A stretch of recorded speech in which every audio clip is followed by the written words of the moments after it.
Step 16, number of embryos to transfer. Before your IVF treatment cycle, together with your specialist, you make a very important decision whether you want to transfer one embryo at a time or two embryos at a time.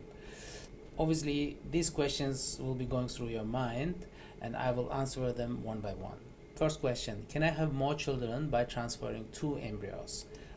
Answer is no. Let us say from the full IVF treatment cycle, where you had ovarian stimulation, egg collection, and development of embryo, you had three utilizable embryos, three high-grade embryos. So whether you do two transfer at a time or one transfer at a time, the number of kids you're going to get from that pool of embryos doesn't change.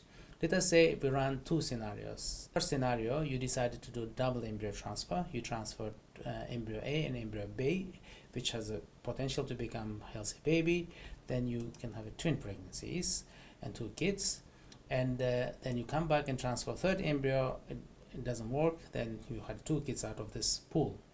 So then let us say we run the second scenario. Of course, we don't know which embryo is going to give us a baby. Then we selected embryo A that give us one healthy child, and we transferred second embryo that gives us second healthy child up to a couple of years, and after another couple of years we transfer third embryo, then we didn't get success.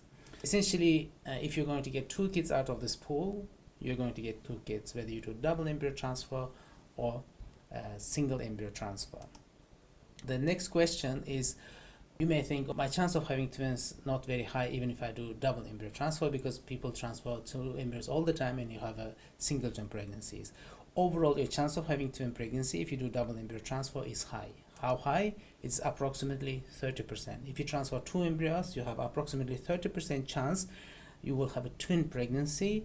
If you transfer one embryo at a time, you have only 1% chance of having twin pregnancy. Your odds of having twins, if you transfer one embryo, is only 1%. Yes, embryos can still split and become identical twins, but chance of this happening is only 1%. Next question is twin pregnancy risky for me? Yes, the twin pregnancy is risky because in the first trimester you have a high chance of having bleeding. Second trimester you have a high chance of having hypertension, blood pressure. Third trimester you have a high chance of having preeclampsia. You have a high chance of having cesarean sections and postpartum bleeding. These are the risks to yourself. And the next question is twin pregnancy risky for babies? Unfortunately, our answer is yes, because in first trimester there's a high chance of having vanishing twins, which means one twin is developing, the second twin stops from developing, and high chance of having late miscarriages. Let us say if you had a miscarriage of one twin later on, then it can trigger off miscarriage of second twin. If it happens very early on, usually it doesn't affect the second twin, but if it happens later on, it can cause miscarriage of second twin. There's a high risk of preterm labor, which can be risky for the babies, and high risk of unfortunately stillbirths and neonatal deaths. Yes, in terms of twins, really babies prefer that if you had a single embryo transfer. So generally, weighing up all these risks and benefits of double and single embryo transfer, single embryo transfers are safer than double embryo transfers.